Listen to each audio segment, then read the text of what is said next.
The focus at Daytona is usually on the gargantuan grandstand and the massive 31-degree banking. After all, in creating that current grandstand, the architects and builders literally had to factor in the very curvature of the earth. But tonight, the focus might well be a far smaller section of tarmac. The newly reprofiled and curved bus stop, now called the Le Mans Chicane. For the pilots of the Spec MX-5 machines, the run through the bus stop is absolutely critical for the draft, particularly on that final lap. But the new tightened layout and far more aggressive curbs might create havoc in staying in and surviving that draft. Adding to the intrigue, it'll be the first time these cars have raced with the new hardtop here. Will they draft better? Will they be too slippery to draft off of? All to be answered tonight. Welcome to round 3 of the second season of the 2025 Full Send Sims Esports iRacing Spec MX-5 Championship. Hi folks, I'm Greg Creamer, joined as always by Kyle Heyer. And Kyle, you took a test drive through that bus stop to get a bit of a feel for it. Oh, I sure did, and a feel for it I did. Those curbs, man, they will rumble your steering wheel right off your rig. They are nasty down there, and that was part of the improvements to the Daytona International Speedway that was done in the real world a couple of years ago. It's now been rescanned and implemented here at iRacing, and that bus stop is way tighter. Those curbs are a lot gnarlier than they used to be, and there's some tire walls down there. So if you make a mistake now, not only do you get a slowdown, you might get stopped by those tire bundles. And Greg, with 28 MX-5s going through there in anger, I think we might see more than one come to blows with one of those tire stacks tonight. Well, and, it's so different. And, one of the things you think about it, look at it right here. You think back to the grass and the way that you could come through there, literally sort of pitch and catch and drift the cars. Not going to be able to now. And those tire bundles, they look pretty solid to me. That's a little bit of a deterrent in terms of just saying, I'm going to charge in and see what we can do. Yeah, certainly going into the bus stop, you sort of compromise your entry to build on the exit, but the exit is pretty tight now. And if you run out onto those rumble strips, you can still get yourself a slowdown penalty, but you just don't have the option of just missing it anymore. You either have to shoot all the way to the left, go through the cones, or hit the fence, or don't mess it up at all. The compromises for mistakes now, or I guess the resultant of a mistake can be a lot uglier than it used to be. So will we see drivers be as gutsy through there? I'm not sure. But again, we've got a sizable field here tonight. They're on track here for qualifying. And you really have to get it right in qualifying, because if you go off course here, you invalidate your lap. And here's Thomas Belleman, the first of the drivers to head on through. And this is what we're talking about. It's like threading the needle through here.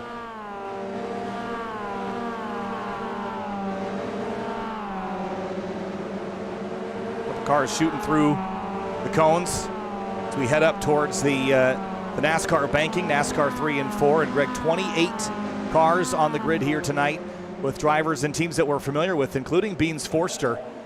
Here he is up on the high banks. You talked about the slick top as well. That's something to consider. Yeah. How much extra speed will they be carrying? Well, on board with Beans Forster right now in the draft, doing 133 miles an hour. That's a significant pickup from what we've done in the past. Well, I guess that answers the will you be able to draft off these cars and be able to do something with it here. We talked, too, at Portland about how this new hardtop might have just stiffened up the chassis, the torsional stiffness of the chassis a little bit. And so, certainly they're going to be nice and slippery, but if they offered up that little bit better rigidity, it's going to make them change direction a little bit better, which, ironically, could really help them through that new layout of the bus stop. You got that exactly right, Greg. So that'll be something to watch for tonight. Drivers dancing through the bus stop and here into the two horseshoes. You got the International Horseshoe and the West Horseshoe.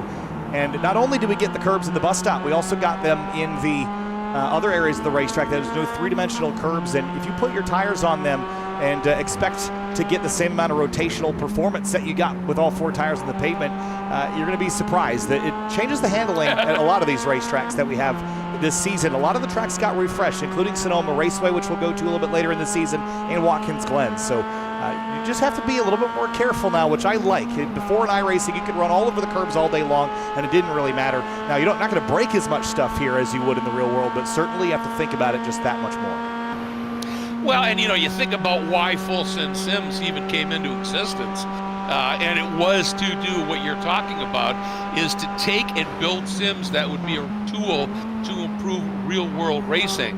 And so, the fact that previously you could just hammer through stuff and it wouldn't hurt the car, and it was low risk and all that, if you're looking to really get into being a race car driver in the real world, and you want to have sim capabilities that will mirror that as best as possible, you better be able to have a sim that is going to duplicate and replicate exactly what you're talking about. Here's a look at Court with his league owner do not hit graphics on the car. But I think that, as he's seeing these developments, he's thinking, boy, that just makes this league all the more valuable. And thank goodness he thinks so and has created this league. But now you go out and you race, you're racing like you would far more in real world scenarios here. And that's huge. It certainly is. Morgan Burkhardt just went to the top of the board. Maybe no surprise, a little tight there with Olivier Piatek for a moment, but you bring in the realism aspect here. There was a lot of changes in the recent build. We didn't get a lot of time to talk about it last week when we went to Portland. There was kind of a lower car count there because there was a lot of drivers that were still stuck updating their simulator. There was 300 gigabytes worth of updates to do last week. And that's a lot. That's insanely huge. And there was a lot of updates to the way the surface model worked, to the way track grip worked, to the visuals of the simulator. So there has been a ton of work put in, not to mention all the tracks that got major updates, Daytona included, Watkins Glen, Sonoma, and a number of others that we're going to visit later this year.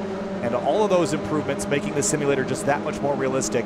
This track now is indistinguishable from the real world. Every single inch of this place is exactly as it is right now. We're heading into even the 2026 Rolex 24 Hours of Daytona. So just lots of value for drivers here in the Full Send Sims SMX Series. Yeah, I think it's an incredibly valuable scenario here as they continue to do this. And then, if you get yourself a good sim, Full Send Sims would be the option we'd sure love to see somebody follow and get in there and be able to drive. We talk about, Beans Forrester, one of the drivers here, he just recently started doing real world racing. And, in his first ever race, won his class. And he also set a track record recently at Summit Point in the Spec Miata T class, SMT. And he said, no way I would ever have been able to do that if I hadn't had this kind of training. And take a look here at what Nicholas Rice-Buto's working on through the chicane. Yeah, and this is exactly what we talked about, those big curbs. It's not so much the yellow and blue, it's those big pyramids. And that was about 100 miles an hour there to boot. Well, and that's how you deal with it. You launch off of the front end of the curb and you let your tires, now he's running over them, but if you go back to when he made that little flick to the right, he launched off the front end of the regular curb. Those inside tires never touched those big sausages. That's a great way to solve that problem. Yeah, look at this again in slow motion with the car pitched forward here. And as soon as you turn to the left, the other thing you're doing here is you're unloading the tires as well. Those left sides don't have all the weight on them. But right here, he's going to launch off right there, and he just misses it. But this right-hand curb. Here's the biggie. Yep. Watch this.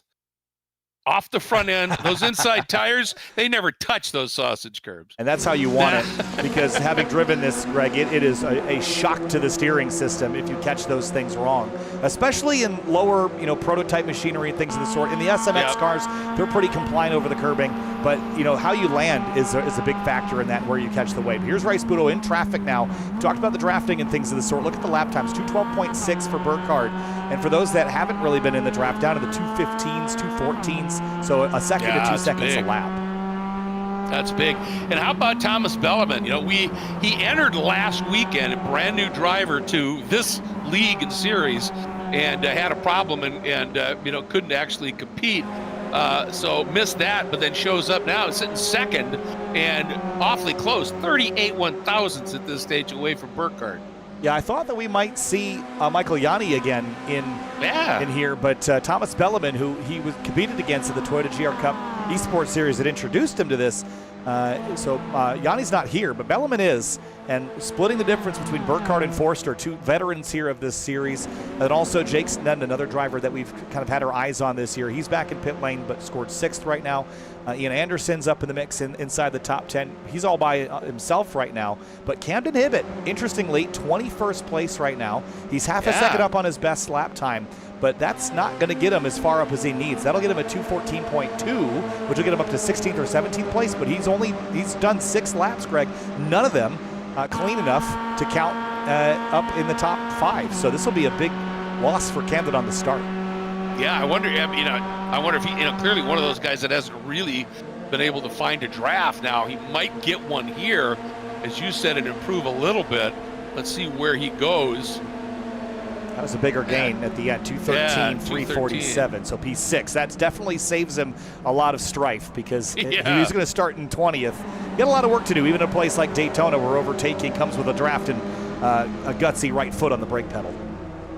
Absolutely. You mentioned Jake Snedden too, and I wanted to give him a big shout out because, yes, we've only had 2 rounds, but he comes in here 2nd in the points. He has had a fabulous start to this season.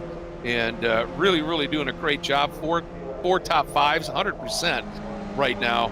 He hasn't quite got the podium. He is consistently earning points and doing a great job. And also great to see Olivier Piatek back. He missed the round at Portland, but he's going to be a factor. Yeah, and we've also got Murphy Nichols back here this weekend and a handful of others to keep our eyes on. James Newell, no qualifying time, nor Todd Burris in the number 56, so they'll start towards the tail of the field here. Everyone that's in the server looks to be ready to race, though, Greg, so I think last week we had a couple did not starts, but this week looks like everyone's in position.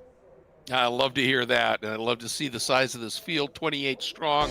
That's going to put on one heck of a show for us, and looking forward to this one. Of course, we've got to say a huge thank you to Full Send Sims. Practice makes podium.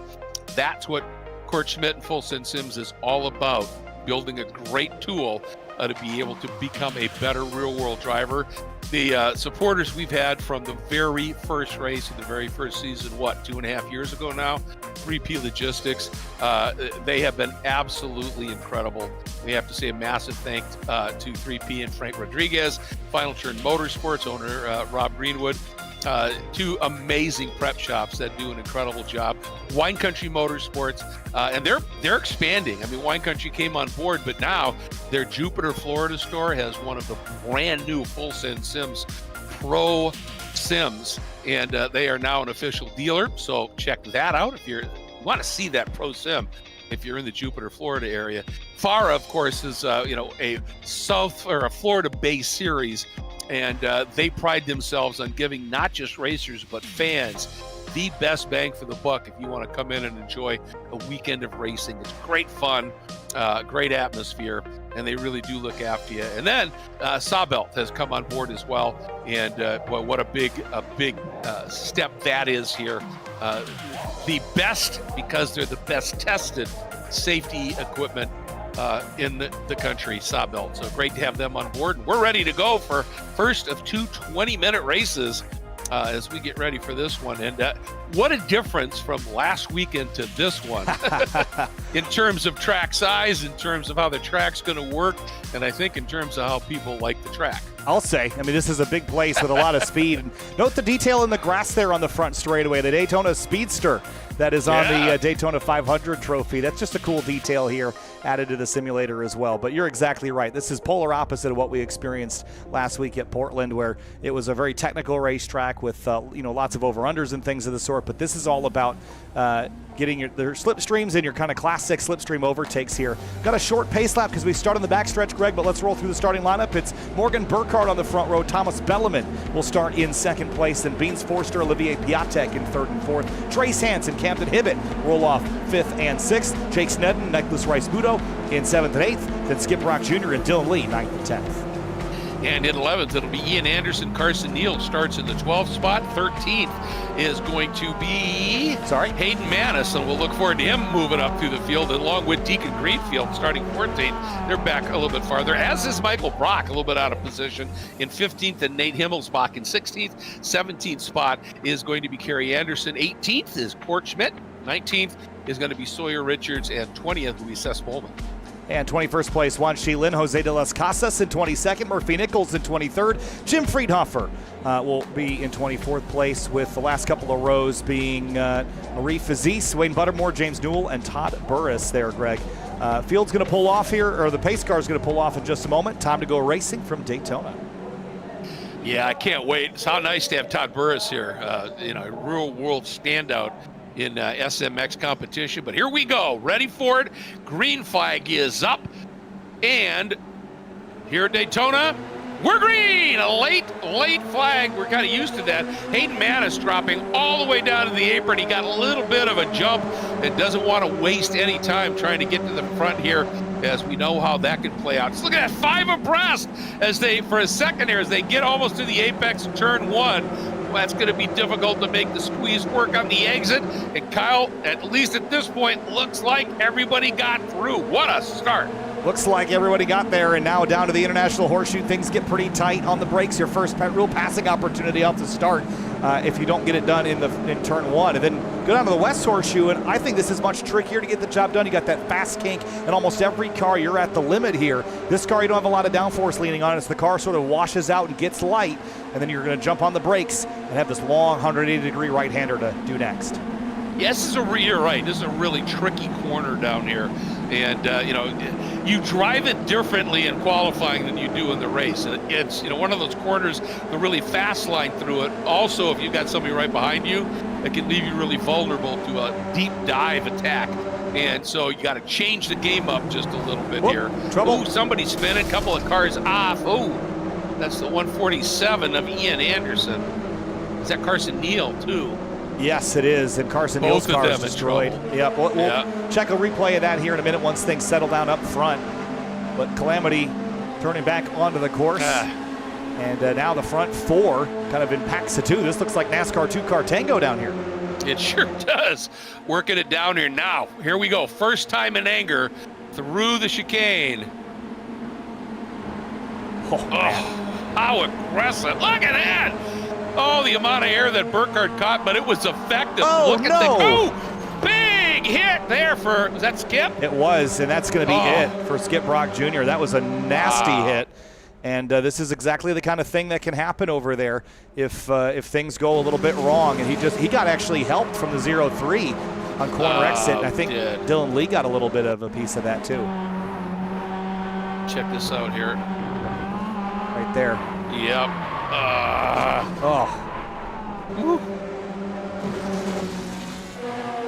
Ooh, look at this for the lead. Here comes Piatek. Yeah, big move here. And look at Morgan Burkhardt. He lost that spot. It was Beans. Forrester had gone to drafted to the front. Piatek fighting to get it back. And then you can see a little bump there from Morgan on Beans. Trace Hance on board. Watch this. There it is. And how many cars did he pass in that shot? 4? Yeah, no kidding. Wow. Fantastic stuff looking back there at Beans. Yeah, man, that was wild to start the race. Let's go back and look at that incident we saw over at turn 6 over here. And so the middle of the shot, there's a couple cars that get tangled over there to the right, and then there was already some damage on the right rear of that car. I didn't exactly see how that started. Let's go back from high above here. I think Ian just spun on his own. Oh, he got help. Actually, Neil got into him. He got helped by Neil, and that broke Ian's car. And then Neil, that hard hit there, broke his car pretty bad. A little bit of calamity on the opening laps, but now we're to this classic Daytona string of cars here, Greg, and the chess match begins. Exactly. Camden Hibbett, it was up to 5th, now back in 6th again. And he's Hayden Manis. Look at the drive he put in. Up into the 8th spot already for Hayden. That is stellar. 13th. Up into 8th. Doing a nice job. Here we go. Choose your partner. And who's going to get strung out before the braking zone? Looks like Morgan Burkhardt's going to lead him into the bus stop. And this is very much single file through here, Greg. I don't think that you're going to be able to do any multi-car width racing through that portion of the racetrack without basically stopping. And slow down for Burkhardt. That's what it was. Yeah, he was really aggressive there. I'll bet you it's this last one. Yeah, right there. Yep. 4 tires on the inside. He floated with just too much speed, and that's going to cost him dearly. But for him, the nice thing is, play the draft game well, you can get right back in it here. And I wouldn't be surprised if he can get to Camden, having the two of them work their way through. And here we go, side by each. Piatek noses ahead as they head down into turn 1. Beans, Beans, late look. Came off of the brake pedal and just got the nose up inside. He's still going to be on the wrong side going into the International Horseshoe, but it's a nice little piece of racecraft. Beans, if he can keep it around the outside. Oh, little touch. Yeah, yep, you knew. Piatek just used up the entire exit point of the track there, and Beans, I think, sensed that coming wisely. Yeah, watch Trace Hance. He's been really racy so far, and this has played into his hands nicely. Burkhardt had to drop to 7th with that penalty, and I think we'll see plenty more of that tonight from curb jumps. And Trace to 2nd on the inside of Forster, but again, wrong side of the road here for the left-hander. Yep. That's what I was talking about, was Beans drove the normal line, the fast line, and Trace was able to pick his pocket. But here we go, back up onto the back stretch, the super stretch as they call it. And one thing we sure have seen here, at least in these cars, is the new curbing and the reprofiling of that bus stop or the Le Mans chicane hasn't made it any slower. No, you're flying through there. I mean, literally, it would be slower if you had, splitters and aero parts to worry about. And I wonder how that'll change things in iRacing when we get to the 24 hours. But how about a pass down here? Forster to the lead. Oh, nice. And Camden Hibbett's on the inside of Thomas Bellman. Little touch there. That's not going to work, boys. And they somehow don't run into all the tires down there. Yeah, there's Burkhardt. Camden, he got shuffled a little bit, and he's going to lose a lot of spot. Did he get a slowdown too? Yeah, he did. And again, 4 tires to the inside of those curbs. And also we should note that before, to go to the inside, all 4 tires to the inside of the curb was much wider before. But now, because the way they're profiled, it's only basically the width of the rumbles, and then it's all concrete to the inside. That's not fair game to run on anymore. So it's a little bit narrower than it used to be as far as the penalties are concerned. But look at this, 3 wide for what, 6th? Yeah, incredible. Hayden Manis right in the middle of that. He's got a nice, little touch there with Burkhardt, but both survive. James Newell in the back of this shot. I was going to say. He's 27th to 12th. He's a little ways back from this group. But here's for the lead, Forster and Piatek. And Forster's going to wrest a little away from that 6'11" this time, sort of return the favor from last lap. Look at Jake Snedden has worked his way up now into that 3rd spot there in that sort of light blue, white, and yellow machine, the number 11. And he's going with Forster. It looked like, and they're going to try and freeze Piatek, Trace running way wide. But if he can do that, I thought he might be able to diamond that a little bit and get a really good drive off there, but he just pushed a little bit wide. Here we go into 6. Critical corner with that long backstretch looming. So all this is going on, the 2 drivers that have sort of been the dominant force first couple rounds, Morgan Burkhardt and Camden Hibbett, they're buried in 6th and 10th respectively. And I think their aggression might actually be a hindrance tonight with how sensitive that bus stop is. So you got to be cautious to go through there. They're used to just flinging the car on the curbs. Think back to Watkins Glen, how aggressive and comfortable they were on the limit. But they can't get away with that here. Here's Piatek up the inside of Forster into the bus stop. And does he clear him? He does. Ooh, Trace trying to come along. Trace just, that surprised Snedden. That was a great little pass there by Trace Hance in the blue and orange machine, and that pops him up back into that 3rd spot. And Camden Hibbett has just not been able to get any real help to get, at that one point he was back up in that pack and then got shuffled back again. There's Morgan Burkhardt with help from Hayden Manis. Just ahead of them here, building a run on Olivier Piatek is Forster, Hance instead. Look at the push. They're all over the place as they try to get around him. And actually, Piatek's going to go to the apron there for a little shorter distance, but definitely doesn't have the legs to stay up ahead. 136 miles an hour into turn 1. What a absolute lunge. Now, does he float wide? Beans thinks he's going to. It squares up underneath. Wow, this is some absolutely fabulous racing. And for Jake, Oh, he's going to have to really get deep on the brakes into the International to clear Beans. Beans running the outside line, and Jake, respectful, gives him enough room, which slows Jake down a little bit, and Beans noses ahead. But look who's back in 5th. And he's looking for 4th. Morgan Burkhardt in that white and red car. Ooh, see the car wash out a little bit. Sneddon goes to driver's left here in the West Horseshoe. Look at Burkhardt carry speed on the outside. And this is something that he'll have a lot of experience doing from the Michelin Pilot Challenge in the real world, where you got a lot of multi-class traffic. And that outside run through West Horseshoe has actually quite a bit of grip down there. Yes, he did a really nice job. And hey, Thomas Belleman, dropped back a bit. He's working his way back up, but close quarters up front here. Yeah, Trace Hanspitz picked up some nose damage, and that will be a big hindrance here on these long straights. If he's out by himself, that extra drag is going to hurt him a lot. Oh, look at Morgan. He's fighting to get, and he did. Got back in line behind Belleman. He knew if he was going to be up high, he was going to be a sitting duck with everybody low drafting. And this is a visual, this is a challenging visual now. Without the grass ending, it's actually really hard to see where the bus stop starts. So if you're following a car very closely, you don't have a lot of visual indicators to get yourself set up. You have to do it a lot by feel until you can see those yellow and blue rumbles come into sight. See the sparks out from underneath Belleman as he ground the underside on those pyramids. Well, and that was a really savvy thing, folks. Anybody watching that's thinking of racing, whether it's sim or real world, what Morgan did there, he's driving through, 4 windshields. And like you said, no reference points. So he just moved out of line for a little bit to get his reference point, get himself set to be able to brake and not get into the back of the guy in front of him, but yet carry max speed. That's really savvy. Down to the apron he goes, trying to sneak back around now on Belleman. And Trace Hance for the lead, 3 wide into 1.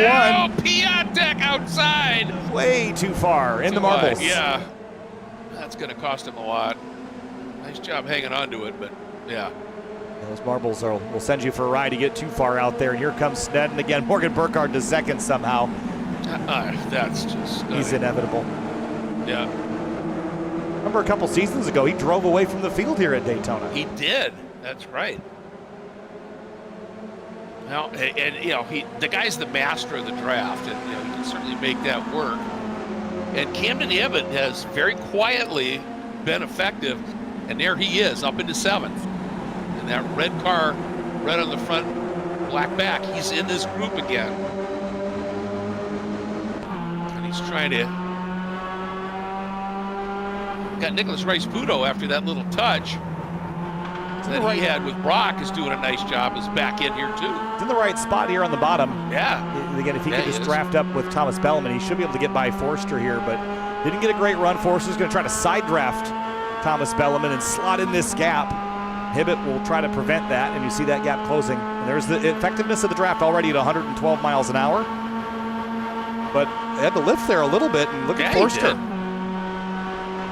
Well, that side draft is pretty effective, isn't it? It is. Now, Camden, same kind of a deal. Not looking to make a pass. He's just looking, where the hell do I turn in? Whoa, a little slip there. Ooh! Gosh. And clinging on the back of this is Deacon Greenfield in the number 20. Yeah, he's come from a ways back, too. Yeah, 14th to 11th, and he's just sticking to the back of Piatek for now. The RP Performance Cup. Piatek started 4th, remember, and he's got to find his way back up to this group here. It's side by side. Burkhardt, Sneddon now just gets enough with that little bit of a draft and slots into that second spot. There's so much of a chess match happening in car placement and positioning, and it's very chaotic right now. I don't really know. It's not as clear. Look at this move from Hibbett on the outside, trying to make things work, but he's going to get squeezed again. I don't really know where I want to be right now, but I want to be in victory lane, and I don't know how to get there. Typically, you'd have a strategy. I want to be second coming to the white, but 4 wide into the international here. Finally, some sense prevails, and part of that was Hibbett. He made a really aggressive cut move as he got through turn 2, that little flick, to try and get in a better position, and that created that 4 wide moment. Yeah, but it paid off because that's got him now. Well, he was up in the 6th, just dropped to 7th. He's got position on Beans. 6th back here. if he could just throttle up a little sooner, but Beans is just nagging on those left rear quarter panels tonight, left or right. Yeah, Beans has been really good about his car placement here. Olivier Piatek is back in this. Camden going way wide, just trying to roll some speed, but he doesn't have anybody. He's going to really have to fight to pick up a draft here, Camden is. Look inside Olivier Piatek's home rig. We haven't really gotten a look on board Olivier's car before, so kind of fun. No, we haven't. Yeah, it is. Look at that focus. Let's watch his hands here through the bus stop as well. He's going to go to the inside. Need a little bit of coordination to do this door-to-door. Look at his hands. Look how focused you have to thread this thing through here. Yeah. He got a nice run. Oh, he knew it too. And I think he hit the brakes really hard. Do they have a slowdown to serve? Maybe, yes. Oh boy. I didn't see where that happened. No, well, let's go back and take a look again. Again, the sensitivity thing, this is going to be new to me. Oh yeah, right there. Yeah, that was pretty clear. Clearer than I did. Let's have another look here. Left, right. It's the last curve. Yep. Right? Look at that. Oh man, yeah. Yeah. And look at this. Here's Jake Snedden, Thomas Belleman leading on each other for second place. And by the way, 2 minutes 14-second laps. We just hit 4 minutes to go. So this is 2 laps left. Oh my God! This race just blew by. Holy cow! Yeah, look at CC Morgan. Oh, trouble behind him. Belleman. Oh yeah! Big crash. Beans Forster and Dylan Lee. Oh boy! And Court trying to find a way around, could not miss him, and right into him. Wow. Yikes. Yikes, yikes, yikes. This was these two coming through the little kink here, and Beans was trying to get to the inside. He might have, was that a lunge up the inside there? Have to look from top down. Well, I think he got that inside curb. That right there. Yeah. Just nicked the curb and pitched him a little right and got into Dylan. Ah, what a shame. Fortunate for Dylan, and Court Schmidt is going to be out as well. But back out to the front. How did Morgan Burkhardt get a half-second lead while we were looking away? Well, I'm guessing Belleman and Rice Pudo and Snedden had themselves a little bit of a scrap. Well, it's filtered out for now, but that's plenty of time to draft back up to them. So Belleman, Rice Pudo, and Snedden will understand the assignment here. Just run Burkhardt back down. You've got 3 miles and change to eat back into this. Yep, and Snedden and Hance are working together really well right now, closing this up. Oh boy, watch those rumbles. Ooh, Belleman, that's awfully close. Somebody gonna pull out a line. Piatek again. Yep. Again, he has that. Looks like Belleman's was okay on that. But he's going to have a big shove from Rice Pudo, and I don't know that there's much that Burkhardt can do. Watch the speed difference here as they approach up onto the front straightaway, coming to the white flag here. It's a 4-mile delta, and Belleman to the bottom. And that's going to give him the lead as they cross the line. Burkhardt is going way out, trying to. He wanted to make a big dive lunge move, and Rice Pudo popped right to where he wanted to go, and that has allowed Jake Snedden even to get a little bit of a run here on Burkhardt as we start our final lap. Yeah, so Belleman, Rice Pudo, Burkhardt, and Snedden as Morgan filters to third place, and Trace Hansen's trying to get back in the mix, and here's Hayden Manis in the 65. Started in 13th place. He's had a nice race, but now it's time to go for it, get aggressive. Yeah, he's had a great race, and right behind him is Camden Hibbett, so Camden has fought hard. And then little bit back is Deacon Greenfield, who's worked his way up into the 8th spot. There he is. So he's had a really good race, but this is it. And there you go. Those two guys, Belleman and Rice Pudo, realized that we had enough of a lead that we could open up the entry into the corner, roll a bit more speed, and without being fearful that Morgan Burkhardt was going to attack them. 2 words. That's not going to hurt.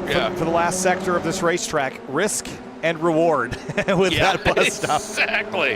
How much are you going to push it? Because if you cut that track, game over, crash. Ooh, and that time Hibbett's involved. Yeah, that's a big one. Yep. Ooh. Oh, man. We'll have to look at that one later. Bellman out front. He's got some space now. I don't think he's, depends on his run right now through the bus stop, but Rice Puto is in a great position right now, I would think. Yeah, he's being really careful through there. Too much space, I think, for Bellman. Yeah. Let's see, 4.498, and it was a great exit for Bellman. That gap is growing, and that might have actually bought him enough time, but it's coming back down already as they come up through 115 miles an hour. So it's he's going to have a nice big run here, Greg. Let's see what happens. Yeah, that was a great run through the bus stop for Bellman, but this draft is so massive. Here they come, and Rice Puto. Is Bellman going to protect way to the inside? He does. Rice Puto swings high, noses ahead. Burkhardt drops low, ends up in third. Rice Puto with the win. 54 1/1000ths of a second, Kyle. And that's classic Daytona for you. Here's Swan Sheetlin and Nate Himmelsbach. There's some other photo finishes happening back here. 7,000ths make that 32,000. Oh man, look at Hibbett trying to drag that thing across the line. He's fighting that thing across. Unbelievable. That left front tire came apart. And I've never seen that before, but I haven't either. And he 15th? 14th even. 14th, actually. Wow. I'll take that. What an effort. Yeah. You bet. Let's go back and have a look at exactly what happened to him. He was coming up onto the banking there and just kind of got boxed in, and then they just came together. I wonder if Hayden didn't just tap him, and because of where Snedden was, it just turned him across Snedden's nose. Yeah, and nothing's, I don't think Snedden did wrong there. Yeah, you can see the back end of his car actually raised up. So that's what happened. Yeah, unfortunate there. Have a look here at the race results here before we lose our timing and scoring for the next race. But Nicholas Rice Puto comes out on top with that excellent draft at the end. And so now we know a gap of 0.5 is make-upable, plus a little bit. Plus a bit. And Bellman, welcome to Full Send Sims and SMX Racing. What a great job he did. Burkhardt, of course, there. Hance, what a scrappy race he put in, up into fourth. Hayden Manis from way outside the top 10 into fifth. That was a great drive. Biatek qualified fourth, slipped back a bit in this one. Deacon Greenfield, a great fight.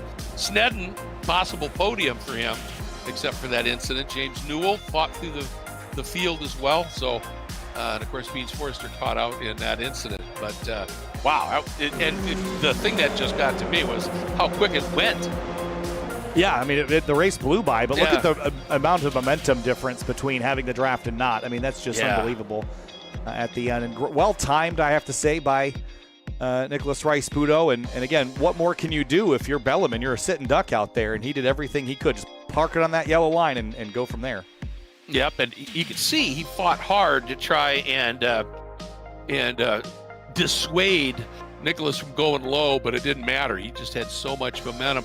And that little bit of damage on the front of Bellman's car certainly didn't help him when he was out by himself. Yeah, and he did everything right in this final bus stop. He actually got a better run than Rice Puto leaving the chicane, and was growing it for about 100 yards after the bus stop, and then that draft. Just the physics reeled them back in there. So we're seeing higher speeds by quite a bit, probably about 5 or 6 miles an hour quicker than I remember, Greg, due to that slick top. And though it reduces the drag on the car a little bit, I think the extra speed is also contributing to a stronger draft. So while we might have lost some because of the slipperier car, we gained some back with the extra top speed, punching a slightly bigger hole in the air.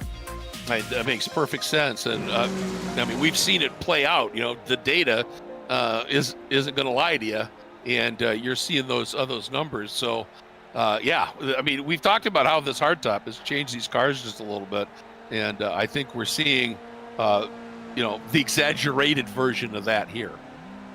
I think you're right on with that as warm-up is underway. Just about 3 minutes left to go in this one, and talked a little bit about the schedule last week, but we'll just remind everyone next week on September 23rd, we're headed off to Road America, America's National Park of Speed. That's always a blast. And then right after that, we go to the short version of Sonoma Raceway, which is a brand new rescan here at iRacing. So I've driven that plenty, and Greg, there's a lot to love about the rescan. It's a lot of fun. It's also, you know, a repave of Sonoma, so the track's a lot smoother. It's faster. It's more fun. They changed the short chute a little bit. They tore out the berm that you used to climb on corner exit, and that's all flat now, so a lot of slipping and sliding to be had. That's really exciting stuff. Other tracks getting refreshed this most recent build, the Circuit of the Americas. We're not headed there until November 18th, Greg, but that got all the 3D curbing as well as repave in the simulator as well. That's a lot of fun, super grippy. And then the Chicago Street Course got an update. That's going to be interesting, yeah. Yeah, have we done a street race before? Maybe, did we do Long Beach at any point? Maybe? I think we did Long Beach once, yeah. But Chicago is really bumpy, so that should be a lot of fun when we get to head there a little bit later in the year. So really great schedule. Takes us all the way to December 9th, about 3 months from now. Yeah, exactly. And it's a TBA, and we're going to be figuring that out here. Hey, just to let everybody know, if you are going to be racing Road America with us next Tuesday night, tomorrow night is a Racecraft Academy at Road America. So if you'd like to just sharpen up your racecraft a little bit, and you could do it at the track that will be next on our schedule, it's worth it. It is so worth it. And, you know, they also do the group practice sessions, and they still do the one-on-ones, you know, with some extraordinary driver coaches. And so if you're looking for some serious one-on-one coaching, you can do it right through Full Send Sims. All I have to do is go to fullsendsims.com and follow your nose, so to speak, because they make it pretty obvious. Yeah, I think also, you know, just talking about the coaching aspect of the simulator, when the tracks are exactly identical, the value is so much higher. And again, I think with these reconfigured tracks, which they spent a lot of time redoing the North American facilities the last couple of months, there's even more value than there used to be, because the curbing configurations and things are pretty much exactly as they would be in the real world. I have some other news for you, Greg, about Watkins Glen. I know we already went there once this year, but you know, all those, you know, exception corners and things we had to deal with on the track layout, no longer. So the way that they've done it now is the short course has the NASCAR track limits, which is pavement is fine everywhere, no matter what. And then the boot configuration has been redone, so your classic 4 tires off is your 1X. So they've made that sort of layout specific, which I'm a big fan of. And same story with the curbing in the inner loop. They've taken out the curbing on the entrance to the bus stop in the short configuration like NASCAR has it, and they have it set up like IMSA has it configured for everything else. So just really cool to see those track-specific and sort of situation-specific modifications to the courses too. Yeah, it's nice. And again, you know, it just is more real world, isn't it? Another thing is so, and you know, you see these big pyramid curves we've got here at Daytona. The Scan of Coda has those nasty curves in the S's. It does not on the West and short course. So that'll be one of those things that you don't have to necessarily worry about. The S's are really confining with those big pyramid curves, but because we're on the short version of the track, we will not have them. So another a layout-specific change. Yeah. That's going to be interesting running that West course. Yeah, and actually, I'm not clear immediately. It says West. I imagine that is the original West configuration. Of course, NASCAR's run a modified version of that that sort of takes one of the other cut-throughs. So I'm curious to see what we actually end up running. But that's besides the point. Me too. That's a little ways from now. We are back on course here and getting ready to go racing for the second time. And boy, is it going to be tough to top that first one, but it's the second race where people really tend to let it fly here. So really looking forward to this one unfolding. And, you know, for a couple of the drivers that were back in the order a bit for that first race, like a Hayden Manis, like a Deacon Greenfield, those guys now up into this, you know, front group of 6 or 8, really a big opportunity for them. That's a little checkup there. A couple of drivers getting through the gears. Turn 1 also. We got through it last time, Greg, but we've seen a real mess down there. The track is a lot wider on the entry to that than it is at the apex. Make sure we get through both races nice and tidy. Have a look at the weather here before we go racing as well. At a track temp 85, or air temp I should say 85, track temp at 100. So It's not as hot as it could be, but it is triple digit. It is, yeah, exactly. The other guy I think maybe to keep an eye on, I mean, Camden Hibbett obviously coming from 14th. It's going to be, I think really a show here. But also Wanchi Lin, who started way back and fought his way up into 11th. Now he's got an opportunity to let it fly a little bit here too. So you can see Wanchi there, that sort of chrome and orange car. And then there's a good looking Carson Neal. Nice to see him. Hope he keeps that blue and yellow machine there. He's had a good start to the season. Came in here 5th in the points. So let's hope he can get back on track here. All right. Pace car is in and leading him up to green. Former champion Nicholas Rice-Puto. Green we are! Looks like he timed it nicely there. And again, Thomas Belleman started 2nd in the first race. Starts 2nd now. And then you've got Burkhardt right behind Rice-Puto as they head in. Camden Hibbett, a big pop to the outside, trying to make something happen early here. Boy, he's just going to get freight trained. Oh, a couple cars skittering to the outside there. Ian Anderson again. Kerry Anderson also caught up in it, but just little contact. They'll continue. Yeah. Camden Hibbett trying to keep all 4 tires on the road, chasing this big group here into the International Horseshoe. Yeah, just trying to get something to happen here. And he's worked a little bit. He gained 2 spots with that. Here's Jake Snedden. That is Greenfield in the all-red machine. And again, for Deacon, that is the color of that is the graphic package his rear-wheel car will be running when he races. So he's excited about that. And look at this. Didn't take long for Morgan Burkhardt to want to take a bite out of the lead, did it? No, and actually that was a great start for Deacon Greenfield. You mentioned up to 7th place. I know that's where he started, but to maintain that into turn 1, you're in a good position, almost a touch there with himself and Trace Hansen, that 53. Yeah, it was really close. Allowed Snedden to kind of scoop around the outside, as is Beans.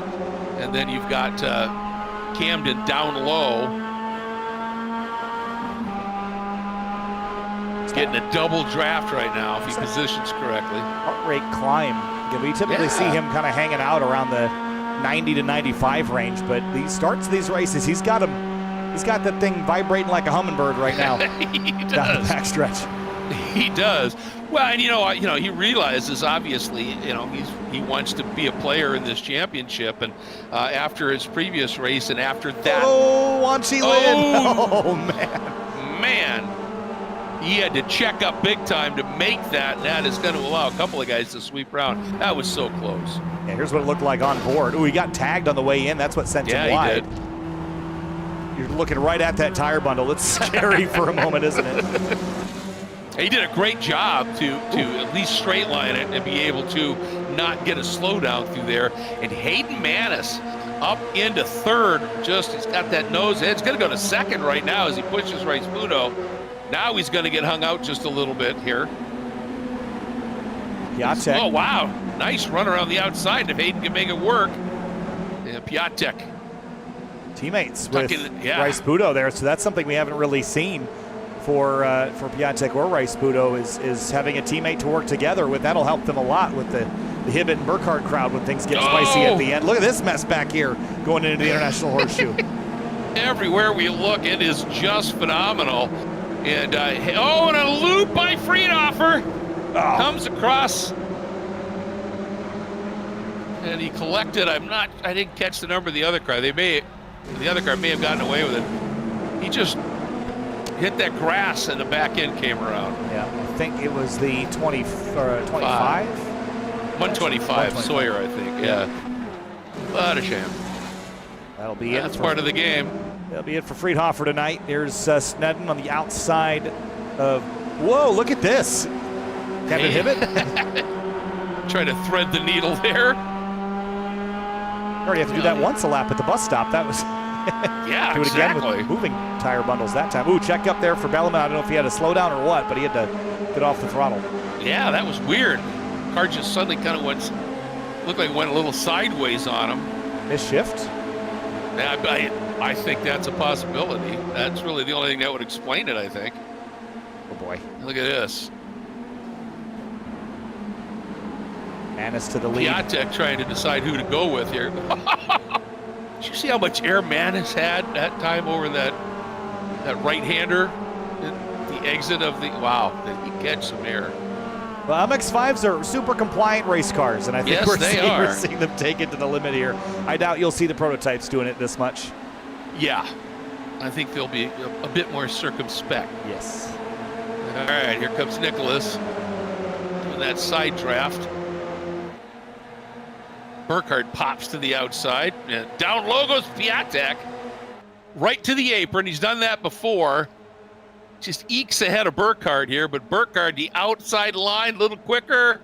Piatek's going to have to really go deep to hang on to it, and he does. Yeah, the outside of turn one's not very grippy. That's something that I experienced myself when I did a couple laps around here, was that you can really struggle to get grip on that outside line. A little smoke in the background. Michael Brock wants Shi Lin tangled up. Oh, boy. Looks like they both maybe won't be able to continue.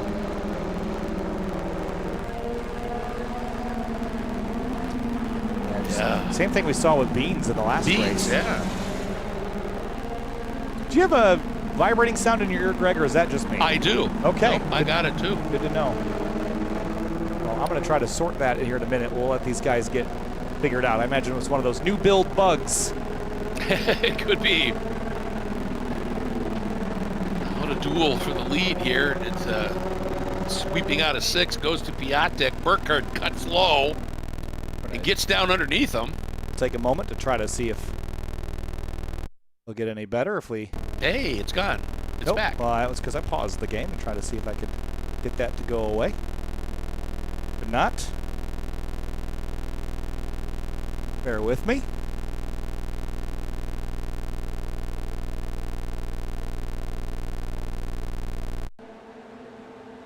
Okay, that did go away, didn't it? It did. Well, let's change it back and see if it, I want it on this device instead. There we go. Sometimes you just got to give it the old off and back on again treatment. Exactly. All right. Down onto the banking. The cool thing about MX-5s is we only missed one straightaway, so. Yeah, good point. Burkhardt, Piatek, and Trace Hance. Yeah, Hance came up here while we were dealing with the buzz. He buzzed by Manis and Race Puto, and now look at this. Again, the power of that draft gets out. Now he's going to. Now Burkhardt decides to try and thread the needle a little bit, try and figure out what to do. Now he's going to drift up behind Hance. Piatek had to change direction kind of suddenly there, and makes it work, and he comes right through again into the lead with Hance and Burkhardt dueling for second spot here. Burkhardt has the nose ahead, Hance has position, but Burkhardt turns in and almost squares up underneath Piatek, and literally Hance had to check up just a little bit. There was a second group that was further back that has now sort of rejoined this main party. So they can't just fight amongst themselves all day because they're going to bring everyone back into the mix. They've already done that though. So what was just a 5 or 6 car race is now back to about 14th spot with Nate Himmelsbach. So, oh boy. Carson Neal, by the way, one of the drivers we pointed out earlier, that's Hibbett, but he started 21st, and Neal now is up to 11th. He's having a really solid run, and the leader of that pack, sorry, I had to, that ran these guys down for the lead group was Camden Hibbett. So he'll be delighted with that, to see everybody else scrapping up front. If you look at Carson, that's a really good drive, 21st up to 12th. Court's on board tonight as well. He's got a real unique look. Look at this. You can see the triples. Wow. That's a cool looking rig. Look at that shop too. It is. Yeah, it's amazing there. I want that steel base with the caution tape on it. That's the coolest thing in there. Exactly. Yeah. That's the platform he uses to build these rigs. And his showroom is unbelievable too. Can only imagine. All right. Onto the banking here. A couple teammates surrounding Morgan Burkhardt here. Rice Puto, the driver that won race 1. Look at the huge one he's going to get, but you gotta have to sort of soften the blow to the rear bumper by lifting before you get there, Greg. Yeah, and you can look at the movement. But you can see that Burkhardt had that run, moved to the outside, hit that wall of air, and suddenly you get the 2 teammates with a third push from Hayden Manis. And Wow, how close do you want it here? Bellman outside doing that big arc. Hands off of the And marbles hands again. too wide. Yeah, that's tricky. It's going to get tight. And Jimenez goes around right in front of the field. Everybody scatters. Burkhardt's in it. Everybody's in it. Brock is, as you said, I can see Trace Hansen involved as well. Oh boy, there it is. Yeah. Bellman and Manis touched, and then everybody's involved. Yeah, that's what we Snedden got touched, but he got through. Yeah, it's just when everything gets tight. See, the 53 comes back on course here, but Manis kind of tracking over. It's just a big squeeze, and Burkhardt went for the grass. Nothing he could do. Look at Beans trying to squeeze through here. Oh, Snedden, that was a pretty good hit, too. Skip Brock Jr. Skip Brock. He was trying to recover from a poor race one where he was involved in a crash. So that thins the field out a little ways as Piatek, Rice-Puto, and Camden Hibbett was the winner there. Yeah, third. How about that? You know, sometimes it's good to be lucky and good. Yeah. No question, Camden's good. But, that one, he just right spot, right time, and a big chunk of that group just disappeared with the incident. There he is, ready to pounce. There's Burkhardt. Is continuing with damage. I don't know that it'll be top 10 capable, but it is important that he stay running because with Hibbett running up in third, I know Hibbett's not had some suboptimal races so far, but looking towards the title fight, that's something that they got to consider. Man, they're hammering those curbs hard, aren't they? Absolutely, just pounding them. You see that little wiggle that time on the exit of the bus stop, the Lamar chicane. That's going to cost Rice-Puto. It's a slow cost, but it's costing them. Beans forced her from a second back. He's trying to keep in touch there. He's really at the upper edge of what the draft can offer. He's got drivers behind him. If they tangle him up in a fight and they lose these front three, the front three drivers are free to just sort of do as they please. That's not good news for Camden Hibbett when you've got two drivers with similar liveries behind you. You know there's going to be some cooperation. You bet. And you know what? Those guys with the similar liveries are going to say, hey, you and Burkhardt, his teammates, did it to us. We're going to work you over, pal. And Burkhardt's on pit lane as well. So is Trace Hansen. That will likely mean he's got a meatball flag and will have to end his race with 8 minutes to go. Yeah, you can see his speed was significantly down up on the banking. Piatek, Rice-Puto, that little bit of a break, although Beans has closed that down to 0.8 of a second.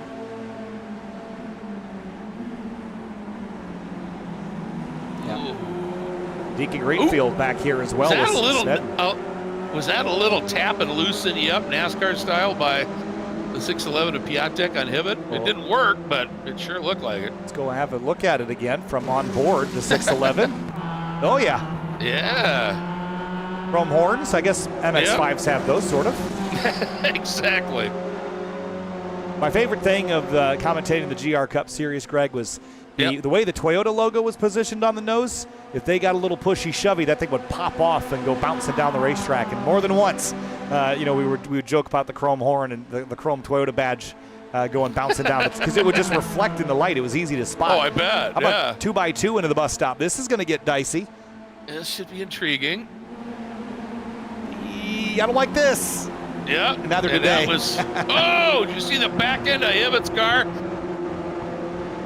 And he actually was better through the exit of that and did okay. But I'll tell you, that was a championship driver move, or I should say decision, by Camden Hibbett. When they got to the bus stop, he realized that Piatek was there and was coming, and he let him have it.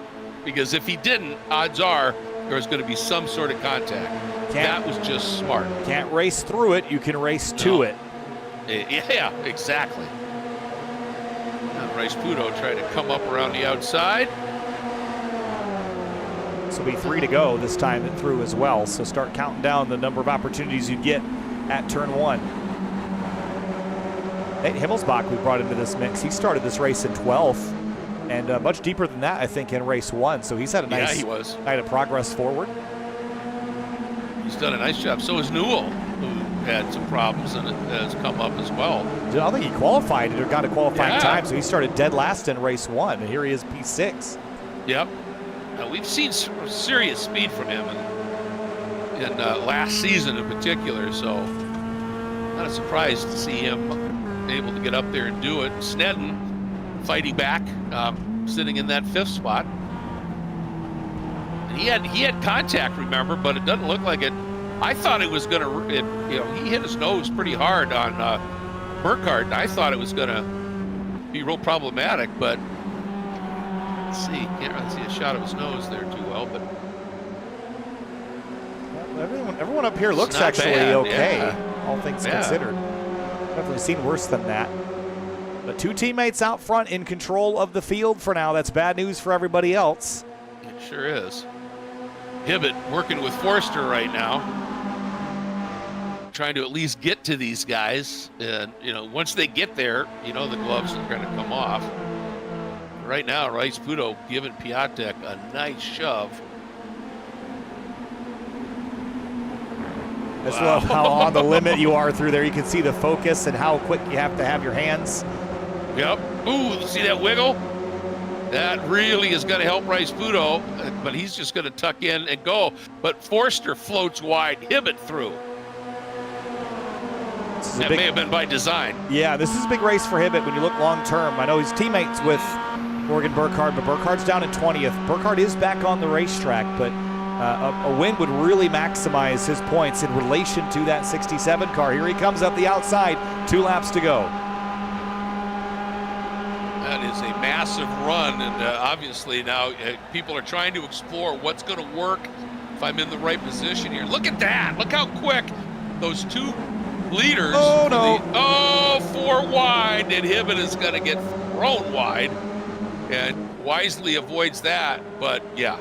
We've seen that kink be a lot more troublesome. You know what's? I'm going to make a point about that. Newell. Oh boy, that's a real brave move up the inside 3 wide, but he's there door to door with Snedden. Yeah. But I think one of the things contributing to that now is remember I talked about the curbing that used to be flat through there in iRacing, but now that they've added those 3-dimensional curbs, they throw you around a lot more.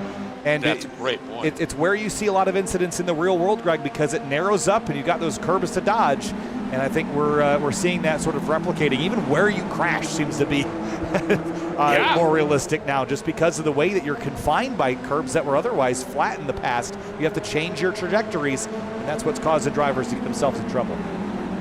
Well, look at this. Piatek and Snedden have been side by side for about 4 quarters, and it's bottled everybody up except Forster, who's almost now a second clear.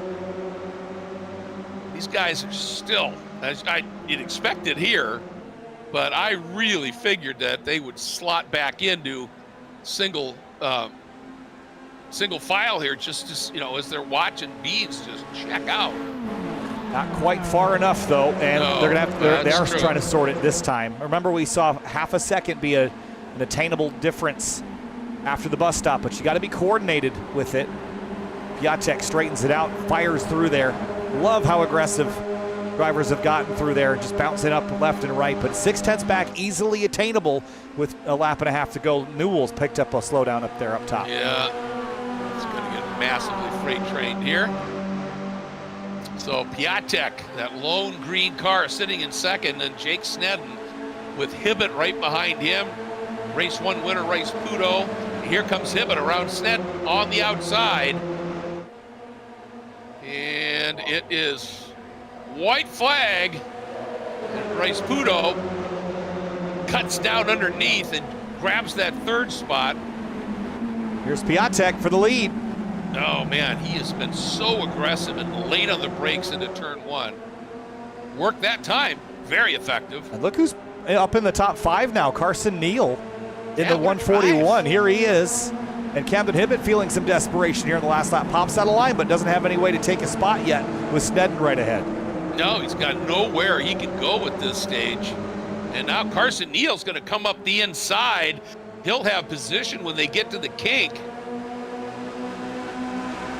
Is it enough to clear Hibbett? He's got nothing that Hibbett could do. Got to fade over if he wants it. He will do exactly that and go on the attack on Jake Snedden down here. A little too hard, but he muscles his way through. That was beautifully done. How about that? Yeah. And Hibbett going, well, that was the wrong guy to go with. Yeah, now Neal didn't cover off before turn 6. Instead, fires it in there, and it'll open the door for Hibbett. So all that he gained in one corner will lose it again. That's the back and forth of Daytona, and Hibbett cuts tight to the inside. Yep, and you can see Neal just floated way wide, but Hibbett cutting that hard down a bump. He and Sneddon are shoving each other here. Yeah, they're going to give up an opportunity. They know that this third position or fourth position can be really critical. Whoever wins this battle might have a chance to pick the pocket of the 3 leaders as they fight coming to the checkers here. So battle to the bus stop. Yeah, and I think it was clear Hibbett was willing to give up a little bit of straight line to get that inside position. It paid off here, and you were spot on. That puts him in a position to do something big. I thought someone went for a ride there, but I think they got it gathered back up. Yeah, I think Deacon might get a slowdown now. But nonetheless, here we go. The run to the checkers, and Beans drops down low on Piatek. But watch Piatek, he's gonna have time to draft him back, I think. This is great. This is really interesting strategy to let him pass you and then maybe pass him back by the checkers. Here he comes, and Rice Puto might give him a push here right at the end. Checkered flag, Greg, here they come. Here we go, no, to the outside, it's Rice Puto. Piatek, the nose ahead. Piatek grabs it by, how about this, 13 1,000ths over Rice Puto, with Beans another 16 1,000ths off of Nicholas. Wow. That was cool. The teammates go 1-2, Kyle. They did, and just that was beautifully planned and timed. It was. You see him celebrating now, but we'll go back and look at that because that was great strategy. He didn't have the huge advantage that we saw in the last race to eat up. So what he did instead was he had time to give the spot basically to Forster, let Forster draft by, and then he had time left to get right back by him. I think that is genius racecraft, and that's how he won this race. Again, he knows he's going to get past here, but the sooner he got past, that's why he went to the top side here. The sooner he got past, the sooner he could eat it all back up, and he did just that. Right, and there goes Beans. Now watch Olivier as Beans goes by, he turns down that banking, and he got all of that additional gravity working for him as he turned down the banking. You can see he made up immediately a few feet, and had he not done that, he may have ended up second to Rice Puto. That was an absolutely fabulous move by Olivier Piatek. Oh, and that will win him a race. That was beautifully done. Let's have a look here at the race results here. Greg, Olivier Piatek by 13 1,000ths of a second. That's classic Daytona SMX. That was super, super cool. And Beans Forster first with about 100 yards left to go to the line, but that's how it works out. That's how it works out for Rice Puto. That's a first and a second, so that's a big one for him. Camden Hibbett, with all that fighting, did end up at least in fourth. And Carson Neal, great story, up into that fifth spot. Yeah, great job there by Carson Neal. Sneddon Himmelsbach in the 43 from the back of the field to seventh. Great story tonight. Same story with James Newell and Deacon Greenfield for that matter. And Dylan Lee crashed in race 1, rebounds for 10th in race 2. Yeah, and that was, and then look at Jose De Las Casas, and quietly, really effective race up into 11th. Ian Anderson there in 12th. Quincy Lynn had that moment, dropped to 14th. Bellarmine, I tell you, he showed some serious speed. Can't wait to see what he works. Big story there in 17th, Morgan Burkhardt. That's one of the rare, really bad finishes we see him get. So that's a big one for him. Michael Brock back there, Buttermore. Trace Hans was in the mix in both races. Hate to see him back there after a great fight like that. Yeah, Todd Burris, 21st in race 2. Court Schmidt had contact in the first race and never really was a factor in race number 2, but did make his way a little bit forwards. Jim Friedhofer we saw out. Arif Aziz collected in an incident, and then Hayden Manis in the 65 caught up along with Skip Rock Jr. and Murphy Nichols. Unfortunate ends the night for those guys. Yeah, and for Hayden Manis, I mean, keep in mind he was leading at one point, so that's a big fall from him. 3 laps off the pace at the end, but nonetheless, as we expect at Daytona, Kyle, just some unbelievable racing. Well, let's chat with one of our race winners tonight, who's Nicholas Rice Puto, who got race 1 earlier on. Nicholas, that was a fun night. Daytona with that new bus stop. Take us through race 1 and challenging the leaders there and racing to the checker after that new reconfigured chicane. Yeah, race 1 was tough. I started 8th, had to work my way. I dropped back to 10th at one point, I think, and had to work my way back up, but slowly picked them off and ended up in a good position on the last lap. I tried to leave like a 6/10 gap to Bellarmine in front, and it worked out beautifully with the run to the checkered. Tell us how this new chicane configuration, how do you like it? How is it working? It looks like it's as fast as ever, but it sure looks like it's a bit more tricky. It's definitely more tricky. I prefer the old one. I got the privilege to drive both in real life, and this one definitely slows you down probably like 6 or 7 miles an hour compared to the old one. But it creates a new challenge, and it's a lot of fun to drive. Well, I'll tell you too, a great battle again. Almost picked the pocket for the win at the end, and it was 13 1/1000ths. Yeah, you finished close behind your teammate. You guys worked a brilliant race together. Congrats, man.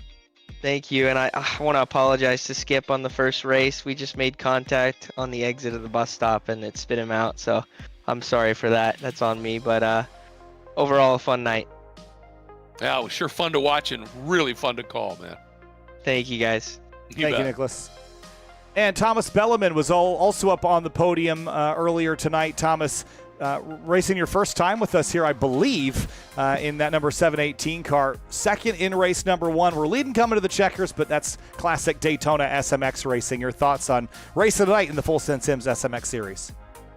Yeah, totally. It was super fun for being the first time here. Obviously, I kind of have a lot of history with Spec Miata racing, a little bit of SMX, so it's kind of cool to do in the sim for the first time with these guys.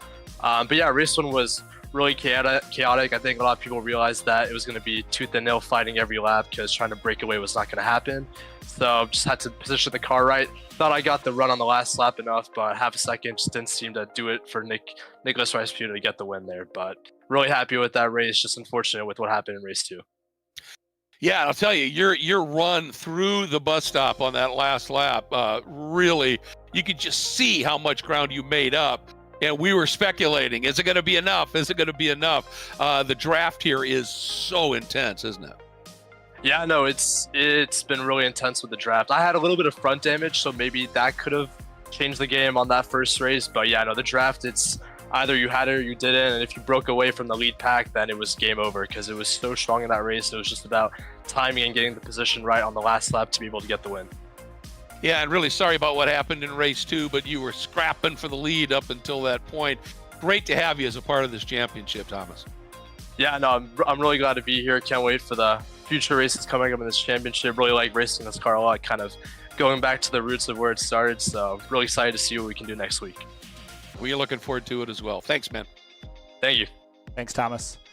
And moving on down, Morgan Burkhardt in the number 67. Race 2 was a little bit challenging, Morgan, but P3 in race number 1 up on the podium. This new bus stop kind of threw everyone for a loop. A lot of slowdown penalties, but as always, you were a factor. Just got caught up in an incident in race 2. Yeah, no, it's, it happens, right? I was talking to some of the guys beforehand, and, you can't strategize to win this race. You can only strategize to just stay alive. Because, with the way that this car works and the way that the draft works and the amount of people that are really quality drivers in the field, it's going to be a really, really long list of people up there. So with that in mind, race 1 was, like I said, you can't really strategize to win it. You can put yourself in a good position.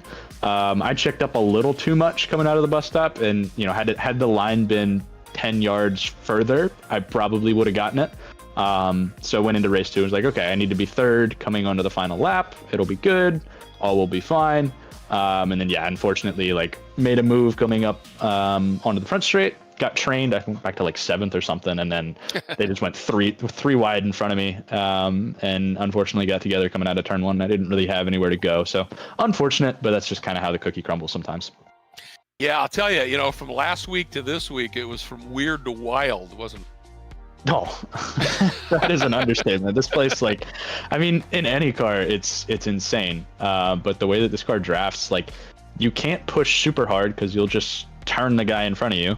And you have to be really careful about when you push, because if you get front end damage, you're done in a straight line. So you have to be really careful, and more often than not, you have to take the move when it comes, and you have to be really, really smart about how it works. And I just watched back what Oliver did on the final lap to take the win.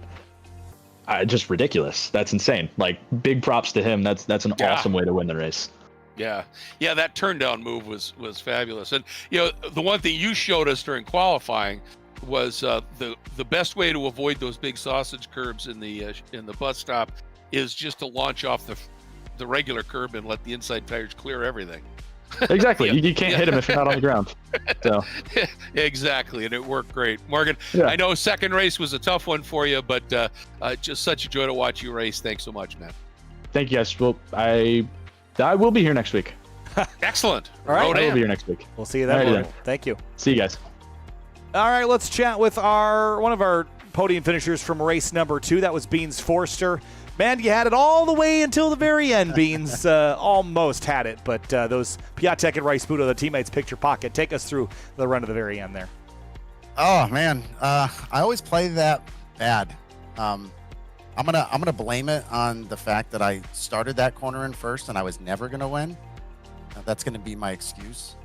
But if other people are looking at it, they would probably say that I chopped down too early and I should have stayed a little bit higher and try and play a different move. I think chopping down that early, going onto the apron, just allowed everybody else to carry the speed on the oval and just send me from first to third. Yeah, but I'll tell you, it was a great drive, and seeing you guys mixing it up, and I mean, we had 4 abreast into turn 2, stuff like that. It was just crazy, but how much fun! Well, it was awesome to watch and call. You must have just been having the time of your life. That was great. It scared me a bunch because going into the bus stop was like a 14-mile-an-hour chop in speed.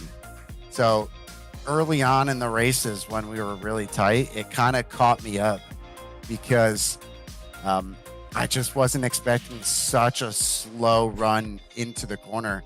Like, I almost smashed Jake in the back. I tagged Deacon once because I even hit the brakes like 50 meters early, and still it wasn't early enough. And it was the bus stop was wild. It's the characteristics of it are a lot different. It used to be a very, very fast committed entry, but now I feel like it's a little more, you need a little more patience for it to get out to the left from where it was previously. But it was fun. The track was great. The racing was great, and I had a good time. Yeah, well, I mean, that new chicane, it takes everybody a little while to figure that, something like that out. So, hey, you did a heck of a job. It was awfully close, and nonetheless, you ended up with a podium. Way to go, bud. Yeah, thanks, guys. Thanks, Beans.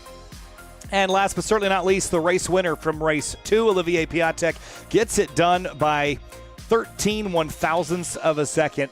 That was a blast, and the creativity around that move at the end there to let Beans go on by and then steal it back from him. Mr. Piatek, you got to walk us through that, and how much of that was pre-planned versus at the moment?